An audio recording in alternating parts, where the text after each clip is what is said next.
Nagsimula ang pelikula sa isang pamilyang naninirahan sa isang mapayapang lugar. Bigla nilang napansin ang kanilang mga kapitbahay na kumikilos ng kakaiba, nagpapanik at tila nagmamadaling umalis. Nalilito, ang pamilya ay pumunta sa labas para lamang makita ang lahat na umaalis. Hindi sigurado sa nangyayari, mabilis silang nag-impake ng kanilang mga gamit at mabilis na umalis palabas ng lungsod. Nang makarating sila sa dulo ng bayan, natuklasan nila na hinarangan ng gobyerno ang tanging labasan at inutusan ang lahat na bumalik sa kanilang mga tahanan at maghintay ng mga instructions. At pagkatapos, 2 fighter jet ang lumitaw mula sa likod ng bundok at naghulog ng mga bomba sa bayan ng walang babala. Ang buong lugar ay nagliyab na nag-iwan ng takot sa lahat. Bumalik ang mga jets pagkatapos ay lumiko sa kanilang direksyon na nagdulot ng mass panic na nagkagulo ng mga tao sa bawat direksyon. Naalala ni Claire ang isang maliit na kilalang shelter sa kabundukan, kaya nagpunta sila doon. Pagdating nila sa lugar ay bumalik ang mga jet at naghulog ng higit pang mga bomba. Halos hindi na isara ng pamilya ang pinto nang may pagsabog na yumanig sa lugar sa itaas nila. Sa loob ng shelter ay natuklasan nilang puno ito ng mga pang-araw-araw na pangangailangan na sapat para sa ilang buwan. Wala silang ideya kung ano ang nangyayari sa labas, ngunit ang kaligtasan ay naging kanilang prioridad. Ang mga araw ay naging linggo at kalaunan ay lumipas ang 1 taon. Ang pamilya ay nasanay sa buhay sa shelter na sinisiguro ang entrance gamit ang mga kadena at iniiwasan ang labas ng mundo na ngayon ay nasakop ng isang hindi kilalang banta. Naniniwala sila na maaaring sila lamang ang nakaligtas. Madalas na gumamit ng parascope si Zoe para sumilip sa labas sa pamamagitan ng isang lagusan. Isang araw ay napansin niya ang paggalaw sa malayong kagubatan. Ang kanyang mga magulang ay nasa labas na naghahanap ng mga supplies. Sumigaw siya upang bigyan sila ng babala, ngunit hindi nila siya naririnig. Sa kabila ng babala na huwag umalis sa shelter, si Zoe ay sumuway at lumabas upang hanapin ang kanyang mga magulang, gayunpaman sila ay hindi kahit saan makita. Takot na pagtawag sa kanila, nagulat siya nang biglang sumulpot si Claire at tinakpan ang bibig niya para manahimik.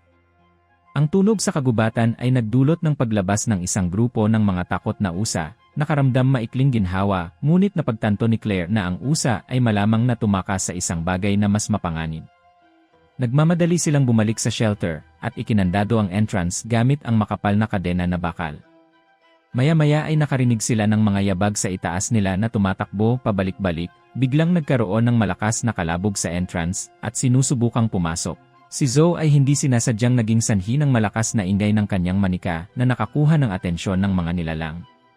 Mabilis na winasak ni Ray ang manika upang patahimikin ito, ngunit huli na at narinig na sila ng nilalang na nagsimula itong kumakatok ng marahas sa bakal na pinto. Pilit na pinipilit ni Claire na palakasin ang pinto sa kanyang bigat, ngunit hindi ito sapat na nagsimulang bumukas ang pinto na nagpapakita ng isang pares ng kumikinang na dilaw na mga mata sa dilim. Nagmamadaling pumasok si Ray na may dalang bakal at nagawang palayasin ang nilalang na nagbigay sa kanila ng sapat na oras para masigurado muli ang pinto. Gayunpaman ang kanilang mga kilos ay tila nagdulot ng galit sa nilalang na nagpatawag ng iba sa nakakabinging tunog ng papalapit na mga yabag na yumanig sa lugar, at nang mas maraming nilalang pa ang dumating. Ang pamilya ay nagpunta sa mas malalim na lugar sa loob ng shelter, ngunit walang paraan para makalabas. Napansin ni Zoe ang isang butas na magagamit nila upang makatakas. Tinulungan ni Ray si Claire na umakyat muna at pagkatapos ay hinila niya si Zoe. Nang sinubukang umakyat ni Ray ang kanyang mga balikat ay masyadong malapad at siya ay naipit. Habang ang mga halimaw ay papalapit kay Ray, hinila ng halimaw si Ray para baliin ang kanyang braso upang pisilin. Nang halos makakalabas na siya, isang napakalaking kamay ang humawak sa kanyang paa at kinaladkad siya pabalik, at sa kanyang mga huling sandali ay sumigaw si Ray kina Claire at Zoe na tumakbo para sa kanilang buhay. Bago siya hinila pababa sa lugar ay nakarinig sila ng nakakakilabot na hiyawan at ang tunog ng isang matinding pakikipaglaban ay bumulwak ang dugo. At pagkatapos ay tumahimik ang lahat sa pagdadalamhati, ngunit kailangan nilang mabuhay. Sinunggaban ni Claire si Zoe at tumakas sa kabubatan. Matapos makatakas sa kabubatan, narating nina Claire at Zoe ang bayan kung saan sila unang nagtangkang tumakas sa lugar, na ngayon ay ganap na nawasak. Mataas na pader ang itinayo sa paligid nito na may mga babala sa quarantine na nakapaskil sa lahat ng dako. Biglang lumitaw ang helicopter sa itaas nila. Ang mga searchlight nito ay nagliliwanag sa lugar na tumambad kina Claire at Zoe na walang mapagtataguan. Ang helicopter ay naghulog ng isang net na nakatrap sa kanila na pilit na nagpupumiglas upang makatakas na pansin nilang ang mga nilalang ay papalapit sa kanila. Gayunpaman ito ay naging malinaw na ang mga ito ay hindi mga halimaw, sila ay mga armadong sundalo na nakasuot ng biohazard suit. Inalis ng mga sundalo ang kanilang dilaw na night vision goggles at sinenyasan ang helicopter na ipagpatuloy ang paghahanap para sa iba pang nakaligtas. Isang sundalo ang lumapit kina Claire at Zoe para kumuha ng mga sample ng dugo. Matapos masuri ang kanilang dugo ay kitang-kita ang pagkadismaya ng sundalo sa mga resulta, ay nagpakita na sina Claire at Zoe ay nahawaan na ng isang virus na nagiging itim ang kanilang dugo bilang malinaw na senyales ng kontaminasyon.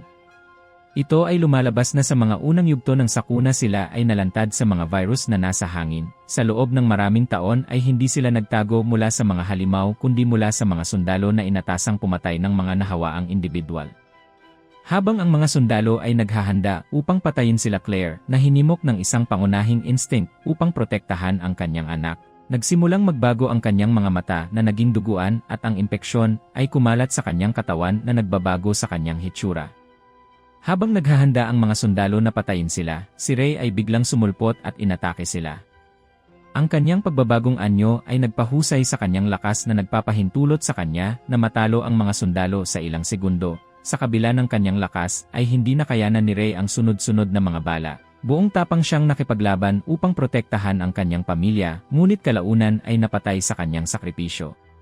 Gayunpaman ay binigyan sina Claire at Zoe ng sapat na oras upang makatakas. Sa ngayon ay ganap ng nakontrol ng impeksyon sina Claire at Zoe na wala ang lahat ng bakas ng kanilang sangkatauhan sa pag-atake sa natitirang mga sundalo ng may kabangisan.